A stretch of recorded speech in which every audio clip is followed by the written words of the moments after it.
வணக்கம். இன்னைக்கு நாம செம்ம சுவாரஸ்யமான ஒரு விஷயத்த அலச போறோம்.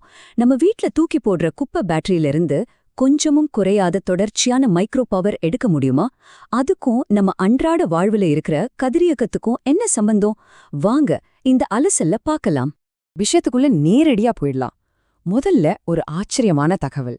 இந்த நிமிஷம் உங்க உடம்புக்குள்ளேயே ஒவ்வொரு செகண்டும் சுமார் 4000 பொட்டாசியம் 40 அணுச்சிதைவுகள் நடந்துகிட்டு இருக்கு. நம்ப முடியலையா? ஆனா இதுதான் இயற்கையோட ஒரு அற்புதமான உண்மை. இந்த இயற்கையான ஆற்றலை எப்படி பயன்படுத்தலாம் அப்படிங்கறத புரிஞ்சுக்க இன்னைக்கு நாம இந்த விஷயங்களை தான் பார்க்க போறோம். அன்றாட கதிரியக்கம், உப்பல் பொட்டாசியம் 40, ஒரு சுவாரஸ்யமான எல்இடி சோதனை, மின் கழிவோட மறைமுக ஆற்றல், அப்புறம் நடைமுறை அறிவியல். முதல் பகுதிக்கு வருவோம். அன்றாட கதிரியக்கம். கதிர்வீச்சு அப்படின்னாலே அது ஏதோ பெரிய லேப்ல மட்டும்தான் இருக்கும்னு நாம நினைக்கிறோம். ஆனா அது உங்க வீட்டு சமையல் அறையிலயும் இருக்கு. டாம் அப்படிங்கிற ஒரு ஆய்வாளர் செஞ்ச ஒரு சிம்பிளான சோதனையிலிருந்து இதை நாம புரிஞ்சுக்கலாம். வாட்டர் சாஃப்ட்னருக்கோ இல்ல சாப்பாட்டுக்கோ நம்ம பயன்படுத்துற சாதாரண பொட்டாசியம் குளோரைடு உப்பிலேயே பொட்டாசியம் 40 அப்படிங்கிற கதிரியக ஐசோடோப் ரொம்ப லேசாக ஒளிஞ்சிருக்குன்னு அவர் நிரூபிக்கிறார். பகுதி 2. சரி, உப்பில் இருக்கிற இந்த பொட்டாசியம் 40 கதிரியக்கத்தை எப்படி அளவிடுறது? இதுல ரொம்பவே இன்ட்ரெஸ்டிங்கான விஷயம் என்னன்னா, அந்த மிகச்சிறிய அளவிலான பொட்டாசியம் 40 அணு அளவுல எப்படி ரியாக்ட் ஆகுது அப்படிங்கிறது தான். இதோட அணுச்சிதைவு செயல்முறையை கவனிச்சு பார்த்தா, பொட்டாசியம் 40 சிதைவடையும் போது ஒரு 90% நேரங்கள்ல அது பீட்டா மைனஸ் சிதைவுக்கு உள்ளாகி கால்சியம் 40ஆ மாறிடுது. மீதி ஒரு 10% நேரங்கள்ல அது ஒரு எலக்ட்ரானை ஈர்த்து ஆர்கான் 40ஆ மாறுது. ரொம்ப ரொம்ப குறைவான ஒரு அளவு தான் பீட்டா பாசிட்டிவ் சிதைவுக்கு உள்ளாகுது.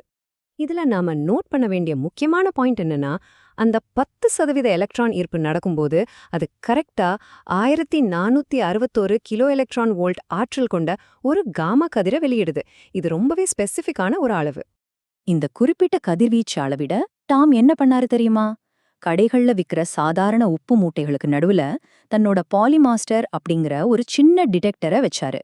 அதுக்குள்ள இருக்கிற சீசியம் அயோடைடு படிகத்தோட உதவியால அவர் எதிர்பார்த்த அந்த ஹை எனர்ஜி காமா கதிரோட சிகரத்தை 1465.8 KeVல தன்னோட ஸ்பெக்ட்ரோமீட்டர்ல பக்காவா ரெக்கார்ட் பண்ணிட்டாரு. இது ஆர்கான் 40 சிதைவோட ரொம்பவே துல்லியமான ஒரு அடையாளம். இப்போ 3வது பகுதிக்கு வரலாம். எல்இடி சோதனை. அதாவது இந்த அணுச்சிதைவு நம்மள சுத்தி எப்போவும் தொடர்ந்து நடந்துகிட்டே இருக்கு. இத அப்படியே நேரடியாக பயன்படுத்தினா என்னன்னு ஒரு தமிழ் ஆய்வாளர் ஒரு புதுமையான முயற்சியை எடுத்திருக்காரு. அவருடைய ஹைபோதசிஸ் ரொம்பவே சிம்பிள் ஆனா பவர்ஃபுல். அதாவது நம்ம தூக்கி போடுற முற்றிலுமா செயலிழந்து போன டியூராசெல், எவரெடி பேட்டரிகள்ல இருக்கிற ஜெல், அப்புறம் கிராஃபைட் குச்சிகள்ல கார்பன் 14 மற்றும் பொட்டாசியம் 40 இருக்கும். அதிலேந்து வெளிப்படுற தொடர்ச்சியான பீட்டா சிதைவை மின்னாற்றலா மாத்த முடியும்னு அவர் நம்புறார். அவர் ரெக்கார்ட் பண்ண டேட்டாவை கொஞ்சம் பாருங்க. நிஜமாவே ரொம்ப திகைப்பா இருக்கும். ஆரம்ப மின்னழுத்தம் 3.25 வீல இருந்து 2.93 வீயாக கொஞ்சம் குறைஞ்சிருந்தாலும் இந்த செத்துப்போன பேட்டரி பாகங்கள் ஒரு எல்இடி லைட்டை தொடர்ந்து 66 நாட்களுக்கும் மேலாக, ஆமாங்க 2 மாசத்துக்கும் மேலாக எரிய வச்சிருக்கு. தன்னோட பரிசோதனையில அவர் இன்னொரு விஷயத்தையும் கவனிச்சார். இந்த சர்க்கியூட்ட சீரீஸ்ல, அதாவது தொடர் இணைப்புல கொடுத்தா லைட் எரியல. ஆனா பேரலலா, அதாவது பக்க இணைப்புல கொடுத்தா 2 லைட்டும் செம்மையா எரியுது. இந்த கார்பன், பொட்டாசியம் மூலப்பொருட்கள்ல தொடர்ந்து நடந்துகிட்டு இருக்கிற பீட்டா சிதைவுலாம் இதுக்கு முக்கிய காரணம்னு அவர் தெளிவா விளக்குறார். 4வது பகுதி, மின்கழிவின் ஆற்றல். இந்த ஒரு எக்ஸ்பெரிமெண்ட் நாம சாதாரணமா குப்பைன்னு தூக்கி எறிகிற பொருட்களை முற்றிலும் ஒரு புது கோணத்துல பார்க்க வைக்குது. அதாவது வீணா போன பேட்டரிகளை வெறும் கெமிக்கல் கழிவா பார்க்காம நீண்ட காலத்துக்கு தொடர்ந்து குறைந்த அளவுல ஆற்றலை தரக்கூடிய பிசிக்கல் மெட்டீரியலா நம்ம பார்க்கணும்னு அந்த ஆய்வாளர் முன்மொழிகிறார். இதோட சீரியஸ்னஸ் என்னன்னா, இதுக்காக அவர் இங்கிலாந்துல ஒரு காப்புரிமைக்கு கூட அப்ளை பண்ணியிருக்கார். இப்போ கடைசி பகுதிக்கு வரலாம். நடைமுறை அறிவியல். இந்த மாதிரியான நேரடி பரிசோதனைகள் மாடர்ன் சயின்ஸ் பத்தி எப்படி ஒரு புதுமையான ஆழமான தத்துவத்தை உருவாக்குதுன்னு பார்க்கலாம். இங்க நாம 2 வித்தியாசமான அணுகுமுறைகளை ஒப்பிட்டு பார்க்கணும். இது கெமிஸ்ட்ரியா இல்ல பிசிக்ஸான டெஃபினிஷன்ஸ்க்காக சண்டை போட்டுக்கிட்டு இருக்கிற வெஸ்டர்ன் தியரிட்டிக்கல் விவாதங்களை அந்த ஆய்வாளர் ரொம்பவே ஸ்ட்ராங்கா விமர்சிக்கிறார். அதுக்கு பதிலா அவர் எதை சப்போர்ட் பண்றாருன்னா, சூப்பர் கெயின் அப்படின்னு சொல்லக்கூடிய பிராக்டிக்கல் அப்ளிகேஷன், ட்ரபிள் ஷூட்டிங், அப்புறம் நேரடியான ரிசல்ட், இந்த மாதிரியான ஒரு அப்ரோச் தான் நமக்கு தேவைன்னு சொல்றாரு.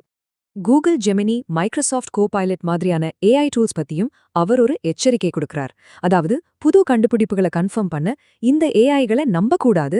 ஏன்னா அவை எல்லாமே பழசான டேட்டாவை திரும்ப தர டைப்ரைட்டர்கள் மாதிரி தானே தவிர புத்தம் புது பிசிக்கல் நிகழ்வுகளை புரிஞ்சுக்கிற திறன் அதுங்களுக்கு கிடையாதுன்னு அவர் ஆணித்தரமா சொல்றார்.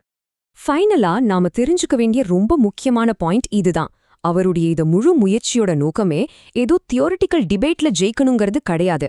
நாம தூக்கி போடுற பொருட்கள்ல நடக்கிற இயற்கையான அணுச்சிதைவை பயன்படுத்தி சாமானிய மக்களுக்கு ரொம்ப ரொம்ப மலிவான மின்சாரத்தை நடைமுறையில கொடுக்க முடியுமா அதை செக் பண்றதுதான். இந்த அலசலோட முடிவுக்கு வந்துட்டோம். இப்போ ஒரே ஒரு நிமிஷம் யோசிச்சு பாருங்க. உங்க உடம்புக்குள்ளே இப்போ ஒவ்வொரு செகண்டும் அந்த 4000 அணுச்சிதைவுகள் நடந்துகிட்டு இருக்கு இல்லையா? அதே போல நம்மள சுத்தி மலை போல குவிஞ்சு கிடக்கிற வேஸ்ட் குப்பைகளுக்குள்ள சரியான ஒருத்தரோட கவனத்துக்காக எவ்வளவு பெரிய ஆற்றல் காத்துக்கிட்டு இருக்கு. தூக்கி எறியப்பட்ட பொருட்கள்ல இருந்து எதிர்காலத்துக்கான மின்சாரத்தை நம்மால தொடர்ந்து எடுக்க முடியுமா? கட்டாயம் சிந்திப்போம். அடுத்த ஒரு சுவாரஸ்யமான அலசலில் சந்திக்கலாம்.